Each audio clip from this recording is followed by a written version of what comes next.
வழியை பின்தொடரும் வாழ்வினிடம் பின்தொடரும் வாழ்வினிடம். ஆண்டவரே, உம்மை நோக்கி கூக்குரலிடும், என் குரலை கேட்டருளும். நீரே எனக்கு துணையாய் இருப்பீராக. என்னை தள்ளிவிடாதிரும். என் மீட்பராகிய கடவுளே, என்னை கைவிடாதிரும். தந்தை மகன் தூயாவியாரின் பேராலே ஆமென். நம் ஆண்டவராகிய இயேசு கிறிஸ்துவின் அருளும் கடவுளின் அன்பும் தூய ஆவியாரின் நட்புறவும் உங்கள் அனைவரோடும் இருப்பதாக. உம்மான்மாவோடும் இருப்பதாக. இயேசுவில் பிரியமான சகோதர சகோதரிகளே, பொதுக்காலத்தின் 11வது வாரத்திலே வெள்ளிக்கிழமையில் இன்று நாம் ஒன்று கூடியிருக்கின்றோம். இன்றைய நாளிலே விசேட விதமாக எம்மை அழைத்து நிற்பது இந்த வழிபாடு எமது வாழ்க்கையின் தேடல் பற்றிய ஒரு தேடலை பற்றி எமக்கு அழைப்பு விடுத்திருக்கின்றது. இந்த தேடலை பற்றி நாம் உணர்ந்தவர்களாக இன்றைய இந்த திருப்பலியிலே பக்தியுடன் பங்கெடுப்போம்.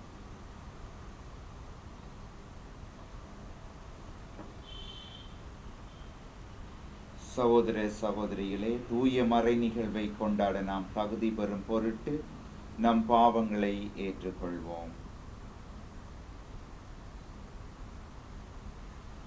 எல்லாம் வல்ல இறைவனிடமும் சகோதர சகோதரிகளே உங்களிடமும் நான் பாவியனை ஏற்றுக்கொள்கின்றேன். ஏனெனில் என் சிந்தனையாலும் சொல்லாலும் செயலாலும் கடமை தவறியதாலும் பாவங்கள் பல செய்தேன். என் பாவமே, என் பாவமே, என் பெரும் பாவமே. ஆகையால் எப்பொழுதும் கன்னியான புனித மரியாதையும் வானதூதர் புனிதர் அனைவரையும் சகோதர சகோதரிகளை உங்களையும் நம் இறைவனாகிய ஆண்டவரிடம் எனக்காக வேண்டிக் கொள்ள மன்றாடுகின்றேன். எல்லாம் வல்ல இறைவன் நம் மீது இரக்கம் வைத்து நம் பாவங்களை மன்னித்து நம்மை நிலை வாழ்வுக்கு அழைத்து செல்வாராக. ஆமென். ஆண்டவரே இரக்கமாயிரும். ஆண்டவரே இரக்கமாயிரும். கிறிஸ்துவே இரக்கமாயிரும். கிறிஸ்துவே இரக்கமாயிரும். ஆண்டவரே இரக்கமாயிரும். ஆண்டவரே இரக்கமாயிரும். செபிப்போமாக.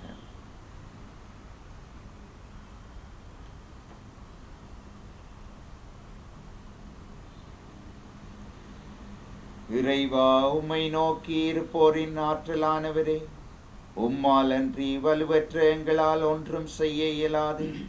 எனவே உம் கட்டளைகளை நிறைவேற்றி எங்கள் விருப்பத்தாலும் செயலாலும் உமக்கு உகந்தவர்களாகிட உமது அருள் உதவியை கனிவுடன் எங்களுக்கு என்றும் அருள்வீராக. உம்மோடு என்றும் வாழ்ந்து ஆட்சி செய்கின்ற எங்கள் ஆண்டவராகிய இயேசு கிறிஸ்து வழியாக உம்மை மன்றாடுகின்றோம்.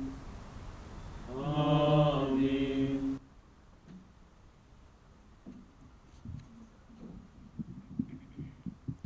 முதல் வாசகம். திருத்தூதர் பவுல் கொரிந்தியருக்கு எழுதிய 2ஆம் திருமுகத்திலிருந்து வாசகம். சகோதர சகோதரிகளே, பலர் உலகு சார்ந்த முறையில் பெருமையடித்துக் கொள்வதால் நானும் அவ்வாறே செய்கிறேன். அவர்கள் எதில் பெருமை பாராட்ட துணிகிறார்களோ அதில் நானும் பெருமை பாராட்ட துணிந்து நிற்கிறேன். இப்போதும் ஓர் அறிவிலியைப் போன்றே பேசுகிறேன். அவர்கள் எபிரேயரா, நானும். அவர்கள் இஸ்ராயேலரா, நானும் தான். அவர்கள் ஆபிரகாமின் வழிமரபினரா, நானும் தான். அவர்கள் கிறிஸ்துவின் பணியாளர்களா, நான் அவர்களை விட சிறந்த பணியாளனே. இங்கும் நான் ஒரு மதியினனாகவே பேசுகிறேன். நான் அவர்களை விட அதிகமாய் பாடுபட்டு உழைத்தேன். பன்முறை சிறையில் அடைபட்டேன். கொடுமையாய் அடிபட்டேன். பன்முறை சாவின் வாய் நின்றேன். 5 முறை யூதர்கள் என்னை சாட்டையால் 1 குறைய 40 அடி அடித்தார்கள். 3 முறை தடியால் அடிபட்டேன். 1 முறை கல்லெறியப்பட்டேன். 3 முறை கப்பல் சிதைவில் சிக்கினேன். ஓர் இரவும் பகலும் ஆழ்கடலில் அல்லலுற்றேன். பயணங்கள் பல செய்தேன்.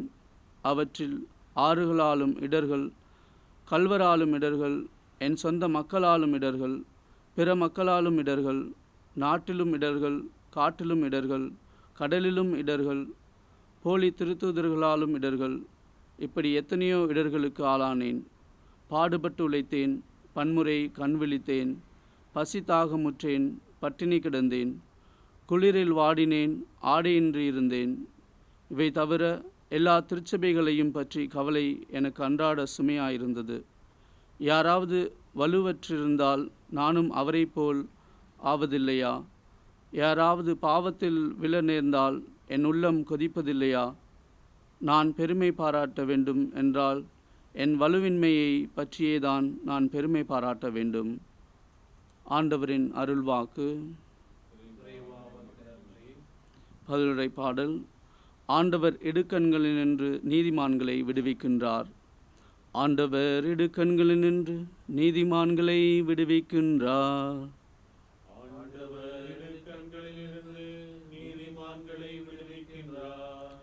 ஆண்டவரை நான் எக்காலமும் போற்றுவேன். அவரது புகழ் எப்பொழுதும் என் நாவில் ஒலிக்கும். நான் ஆண்டவரை பற்றி பெருமையாக பேசுவேன். எளியோர் இதை கேட்டு அக்களிப்பர்.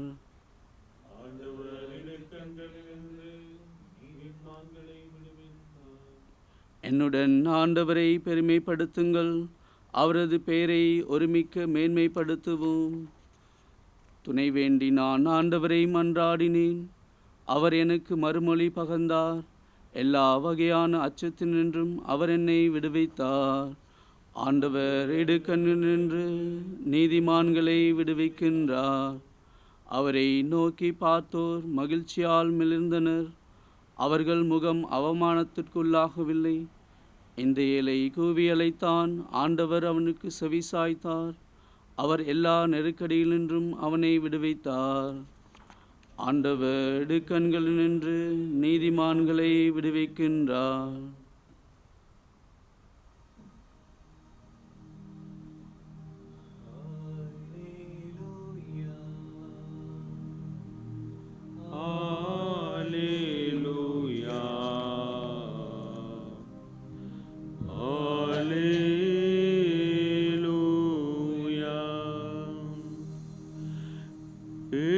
உள்ளத்தோர் பெரு பெற்றோர், ஏனெனில் விண்ணரசு அவர்களுக்குரியது.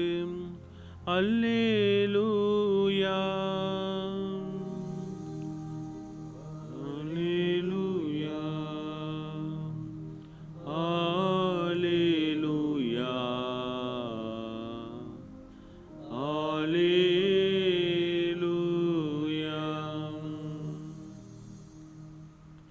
ஆண்டவர் உங்களோடு இருப்பாராக.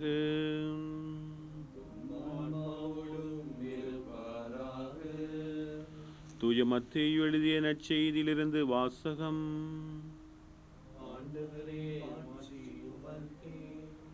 மத்தேயு நற்செய்தி அதிகாரம் 6 திருவசனங்கள் 19 தொடக்கம் 23 வரை. அக்காலத்தில் இயேசு தம் சீடரை நோக்கி கூறியது: மண்ணுலகில் உங்களுக்கென செல்வத்தை சேமித்து வைக்க வேண்டாம். எங்கே பூச்சியும் துருவும் அழித்துவிடும், திருடரும் அதை கன்னமிட்டு திருடுவர். ஆனால் விண்ணுலகில் உங்கள் செல்வத்தை சேமித்து வையுங்கள். அங்கே பூச்சியோ துருவோ அழிப்பதில்லை, திருடரும் கன்னமிட்டு திருடுவதில்லை. உங்கள் செல்வம் எங்குள்ளதோ அங்கே உங்கள் உள்ளமும் இருக்கும். கண்தான் உடலுக்கு விளக்கு. கண் நலமாயிருந்தால் உங்கள் உடல் முழுவதும் ஒளி பெற்றிருக்கும். அது கெட்டுப்போனால் உங்கள் உடல் முழுவதும் இருளாயிருக்கும்.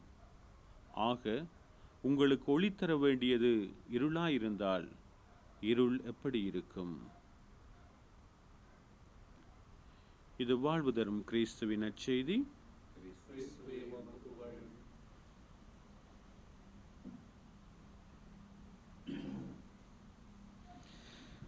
இறை இயேசுவில் பிரியமான சகோதர சகோதரிகளே, வாசிக்கப்பட்ட இறை வார்த்தையினை எமதாக்கி சற்று நேரம் தியானிப்போம்.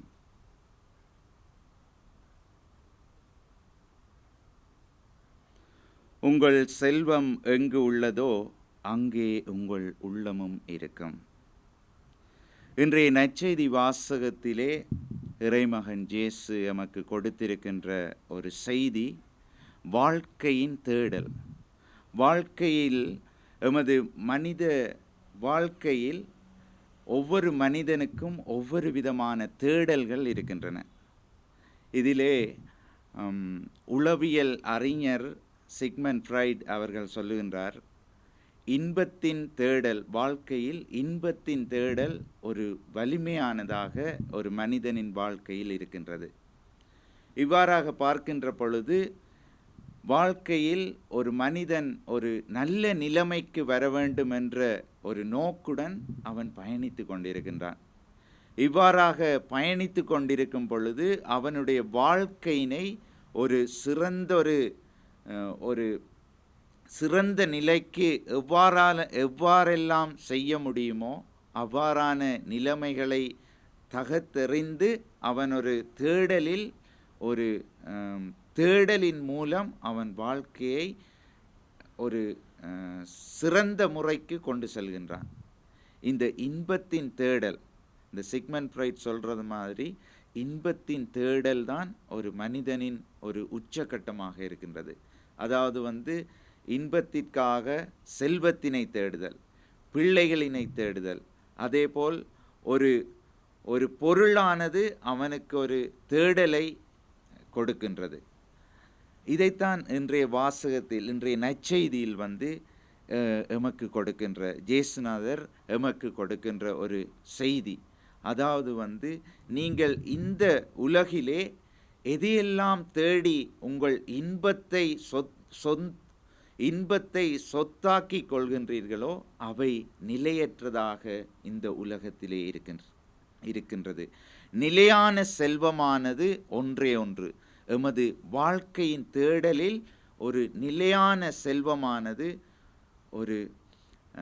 எமது செயற்பாடுகளின் மூலம் வருகின்ற ஒரு செல்வமே நிலையான செயற்பாடு. அதாவது செயற்பாடுகள் என்னும் பொழுது எமது அன்பின் மூலம் நாம் மக்களை ஆதரிப்பது, ஒரு அரசியல்களின் மூலம் நாம் மக்களை ஆதரிப்பது, இவ்வாறான செயற்பாடுகள் தான் எமது உண்மையான செல்வம் என்பதனை இறைமகன் இயேசு எமக்கு தெளிவாக எடுத்துரைக்கின்றார்.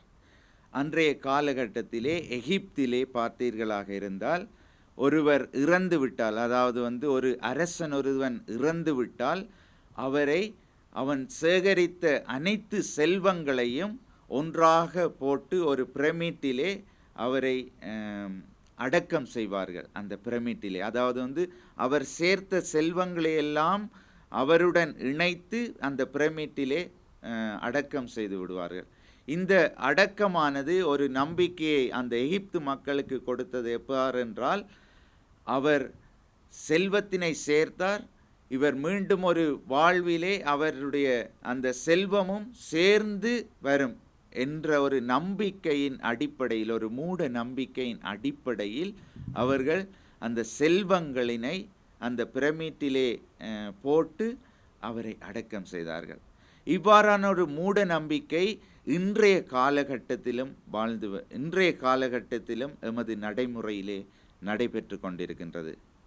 எவ்வாறெனில், நிலையற்ற செல்வங்களுக்காக எம்மையே நாங்கள் அர்ப்பணிக்கின்றோம். அதாவது எவ்வாறெல்லாம் நாங்கள் சொத்துக்களை எமதாக்கி கொள்ள முடியுமோ அவ்வாறெல்லாம் நாங்கள் சொத்துக்களை எமதாக்கி கொள்கின்றோம். அதாவது சொத்து என்னும் பொழுது வெறுமனையே ஒரு நிலமோ இல்லாவிட்டால் ஒரு வீடோ மட்டுமல்ல, ஒரு பொருள் எமக்கு சொத்தாக மாறுகின்றது. அதாவது உதாரணத்திற்கு ஒரு தொலைபேசி, அதாவது ஒரு கையடக்க தொலைபேசியை பொறுத்தவரையில் எமக்கு அது ஒரு சொத்தாக மாறிவிடுகிறது. எவ்வாறெனில், அதில் ஒரு புது வகையான ஒரு தொலைபேசி, கையடக்க தொலைபேசி வரும் பொழுது அதனை நாங்கள் எவ்வாறான முறையில் நாங்கள் வாங்க முடியுமோ, எவ்வாறு நாங்கள் வாங்க எத்தனிக்கின்றோமோ அதை வாங்கியே தீருவோம்.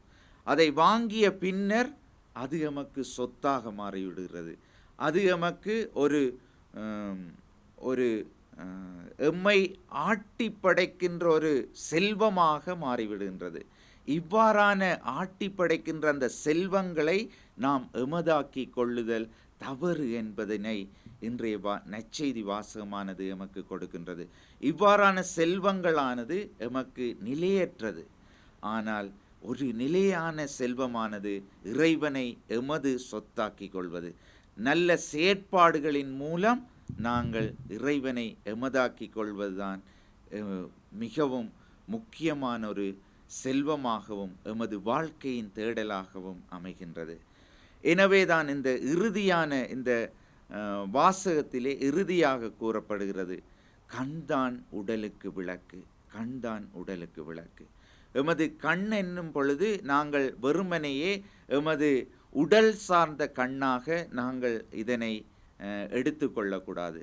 கண் என்னும் பொழுது அந்த நாங்கள் எமது வாழ்க்கையின் ஒரு தேடலின் பகுதியினைத்தான் இந்த கண் என்பது சுட்டி காட்டுகின்றது. அதாவது நாங்கள் எதற்கெல்லாம் நாங்கள் அடிமையாகின்றோமோ அதுதான் எமது அந்த எவற்றுக்கெல்லாம் நாங்கள் அடிமையாகின்றோமோ அவைதான் இந்த கண்ணாக மாறுகின்றது.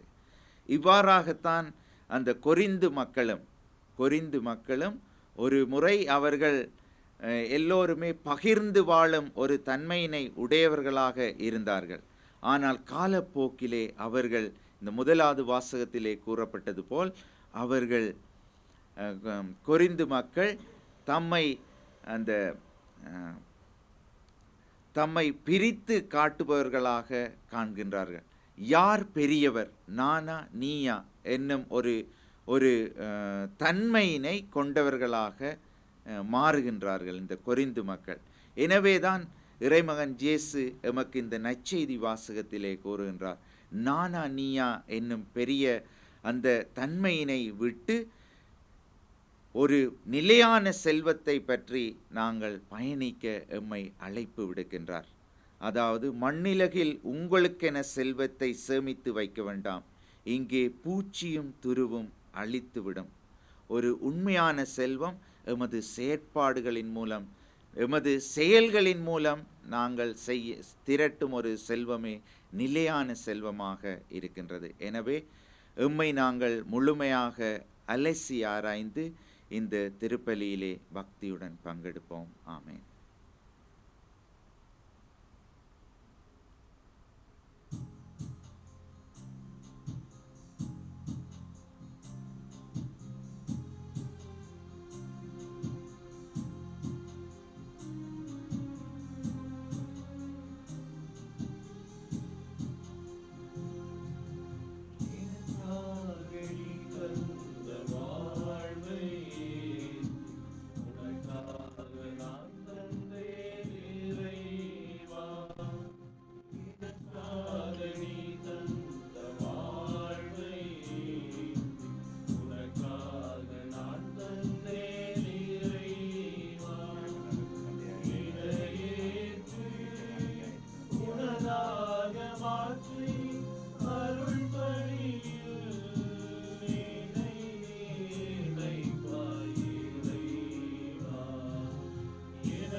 சகோதர சகோதரிகளே, என்னுடையதும் உங்களுடையதுமான இப்பலி எல்லாம் வல்ல தந்தையாகிய இறைவனுக்கு ஏற்றதாகும்படி மன்றாடுங்கள். தமது பிரிவின் புகழ்ச்சிக்காகவும் ஆட்சிக்காகவும் தமது நன்மைக்காகவும் தமது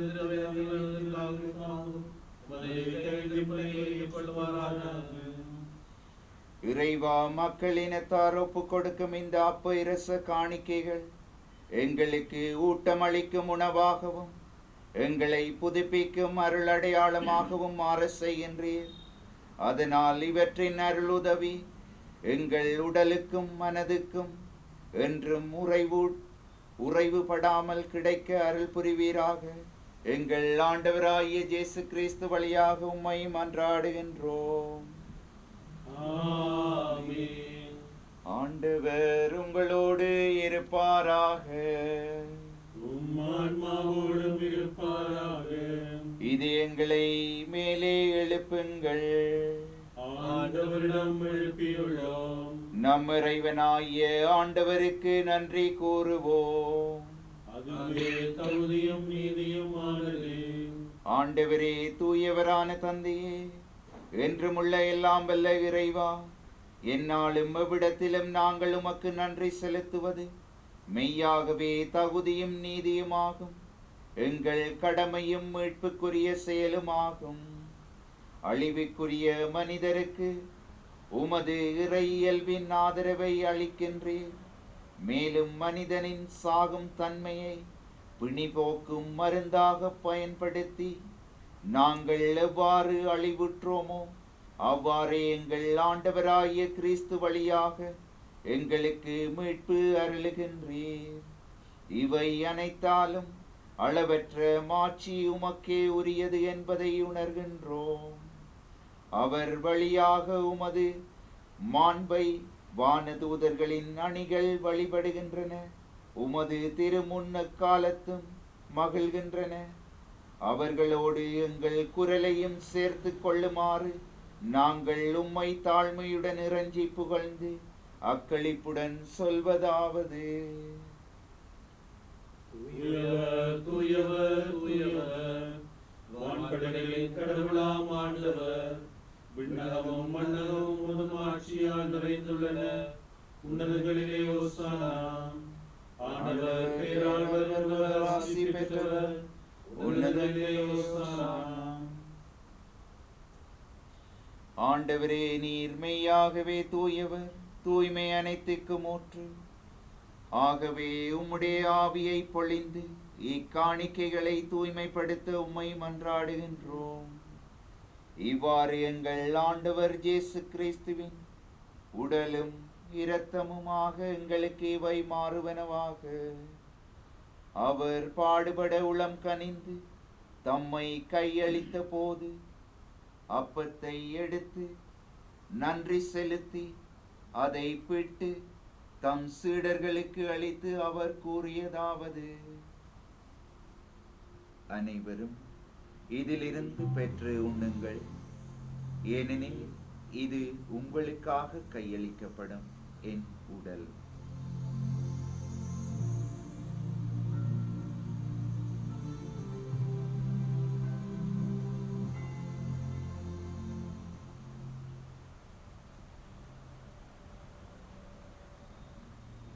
அவ்வண்ணமே இரவு விருந்தை அருந்திய பின் கிண்ணத்தையும் எடுத்து மீண்டும் உமக்கு நன்றி கூறி தம் சீடர்களுக்கு அளித்து அவர் கூறியதாவது: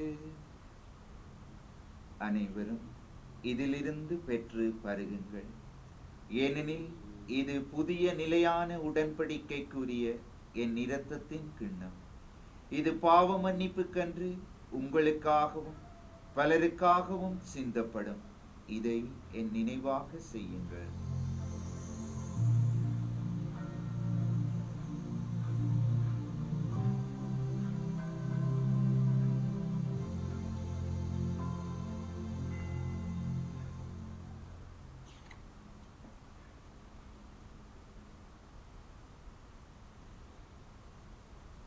நம்பிக்கையின் மறைபொருள். ஆண்டவரே, நீர் வருமளவும் உமது அறிக்கையிடுகின்றோம், உமது உயிர்ப்பையும் எடுத்துரைக்கின்றோம். ஆகவே ஆண்டவரே, நாங்கள் கிறிஸ்துவின் இறப்பினையும் உயிர்ப்பினையும் நினைவு கூர்ந்து வாழ்வு தரும் அப்பத்தையும் மீட்பு அளிக்கும் கிண்ணத்தையும் உமக்கு ஒப்புக் கொடுக்கின்றோம். உம் திருமுன்னின்று உமக்கு ஊழியம் புரிய தகுந்தவர்கள் என எங்களை ஏற்றுக்கொண்டீர். எனவே உமக்கு நன்றி செலுத்துகின்றோம். மேலும் கிறிஸ்துவின் உடலிலும் இரத்தத்திலும் பங்கு கொள்ளும் எங்களை தூய ஆவியார் ஒன்று சேர்க்க வேண்டும் என உம்மை தாழ்மையுடன் மன்றாடுகின்றோம். ஆண்டவரே, உலகெங்கும் பரவியிருக்கும் உமது திரு அவையை நினைவு கூர்ந்தருளும். எங்கள் திருத்தந்தை பிரான்சிஸ், எங்கள் ஆயர் ஜஸ்டின் ஞானப்பிரகாசம், எல்லா திருநிலையினராகிய அனைவரோடும் உமது திரு அவை அன்பில் நிறைவு பெற செய்தருளும். மேலும் உயிர்த்தெழும் எதிர்நோக்குடன் துயில் கொள்ளும் எங்கள் சகோதர சகோதரிகளையும் இறந்தோர் அனைவரையும் இரக்கத்துடன் நினைவு கூர்ந்து உமது திருமுக ஒளியினுள் ஏற்றருளும். எங்கள் அனைவர் மீதும் இரக்கமாயிரும். கடவுளின் கன்னித்தாயான புனித மரியா, அவருடைய கணவரான புனித ஜோசேப்பு, புனித திருத்தூதர்கள், இவ்வுலகில் உமக்கு உகந்தவராய் இருந்தோர் ஆகிய புனிதர் அனைவருடனும் நாங்கள் நிலை வாழ்வில் பங்கு கொள்ளும் தகுதி பெற்று உம் திருமகன் இயேசு கிறிஸ்து வழியாக உம்மை புகழ்ந்தேத்தும் வரமருள உம்மை மன்றாடுகின்றோம்.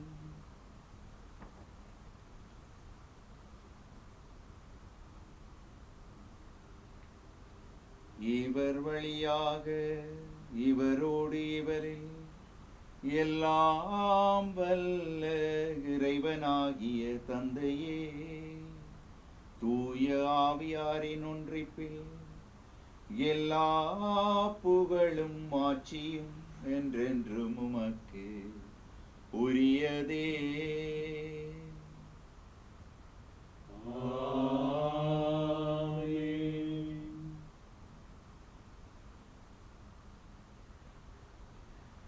மீட்பரின் கட்டளையால் கற்பிக்கப்பட்டு இறை படிப்பினையால் பயிற்சி பெற்ற நாம் துணிந்து சொல்வோம். விண்ணுலகில் இருக்கின்ற எங்கள் தந்தையே, உமது பெயர் தூயது என போற்றுக. உமது ஆட்சி வருக. உமது திருவுளம் விண்ணுலகில் நிறைவேறுவது போல மண்ணுலகிலும் நிறைவேறும்.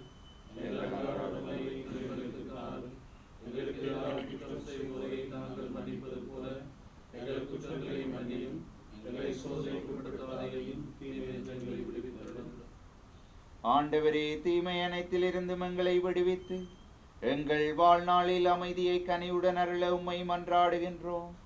உமது இரக்கத்தின் உதவியால் நாங்கள் பாவத்திலிருந்து எப்போதும் விடுதலை பெற்று யாதொரு கலக்கமுமின்றி நலமாயிருப்போமாக. நாங்கள் எதிர்நோக்கி இருக்கும் பேரின்பத்துக்காகவும் எம் மீட்பராகிய இயேசு கிறிஸ்துவின் வருகைக்காகவும் காத்திருக்கின்றோம்.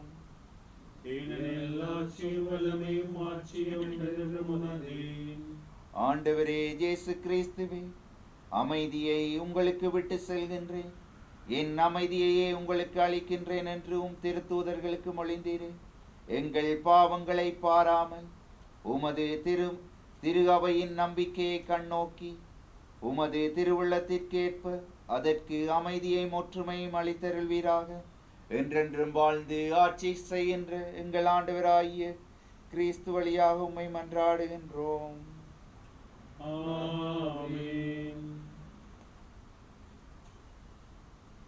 ஆண்டவருடைய அமைதி உங்களோடு என்றும் இருப்பதாக. உம் ஆன்மாவோடும் இருப்பதாக. ஒருவருக்கொருவர் அமைதியை பகிர்ந்து கொள்வோம்.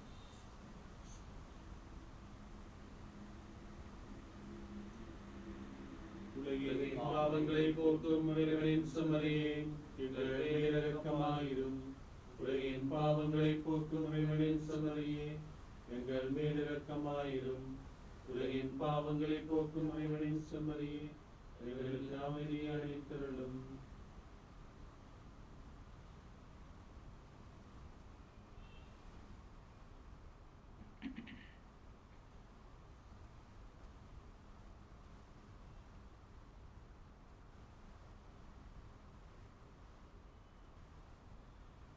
இதோ இறைவனின் செம்மறி, இதோ உலகின் பாவங்களை போக்குபவர்.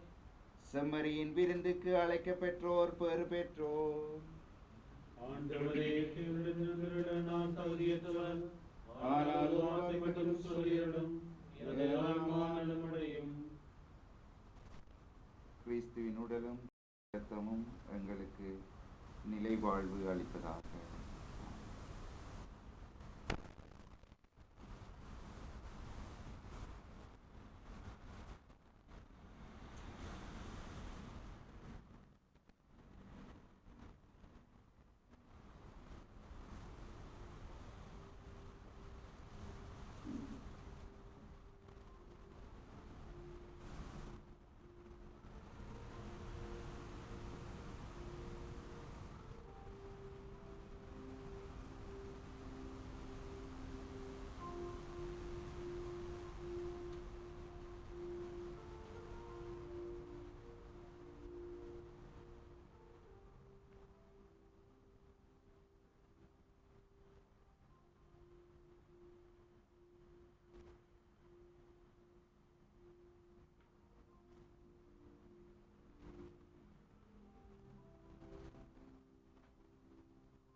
வசந்தமாய் வந்து நீ சேர்ந்தாய் என் வாழ்வில்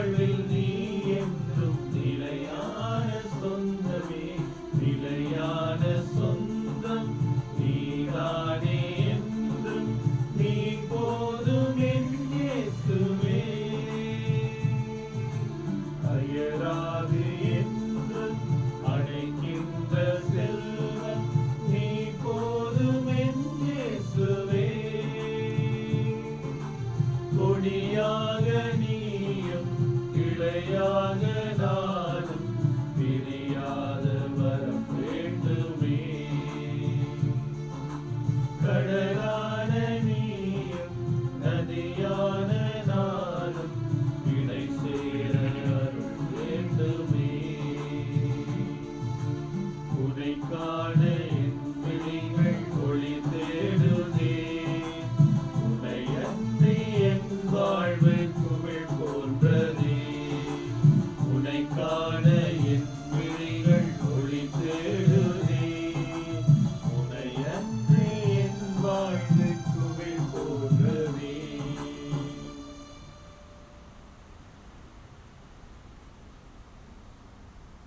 நான் ஆண்டவரிடம் ஒரு விண்ணப்பம் செய்தேன், அதையே நான் நாடி தேடுவேன். அதனால் ஆண்டவரின் இல்லத்தில் என் வாழ்நாள் எல்லாம் நான் குடியிருப்பேன். செபிப்போமாக.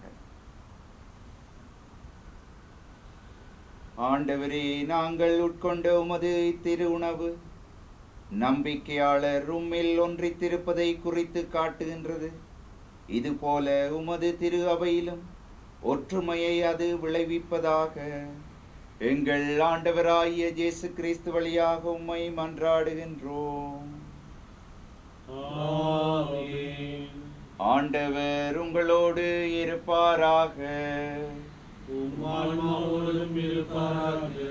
எல்லாம் வல்ல இறைவன் தந்தை, மகன், தூய ஆவியார் உங்களுக்கு ஆசி வழங்குவாராக. ஆமென். சென்று வாருங்கள், திருப்பலி நிறைவேறிற்று. இறைவனுக்கு நன்றி.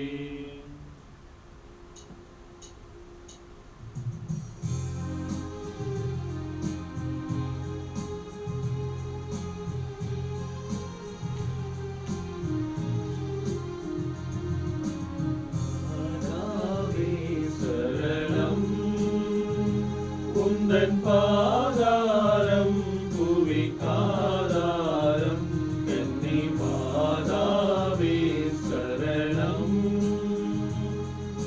மா பாவம் எம்மை மேவாமல், மா பாவம் எம்மை மேவாமல் காப்பாயே அருள் நீவாயே கன்னி மாதாவே சரணம்.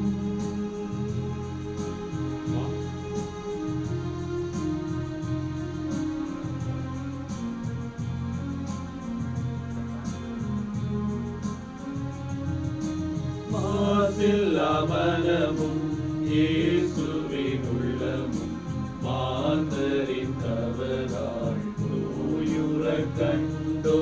மாசில்லா மனமும் இயேசுவின் உள்ளமும் மாந்தரின் தவறால் நோயுறக் கண்டோ. தவம் செய்வோம் தினம் செல்வமாலை சொல்வோம். தவம் செய்வோம் தினம் செல்வமாலை சொல்வோம். பாவத்திற்காக பரிகாரம் புரிவோம். மாதாவே சரணம் உந்தன் பாதா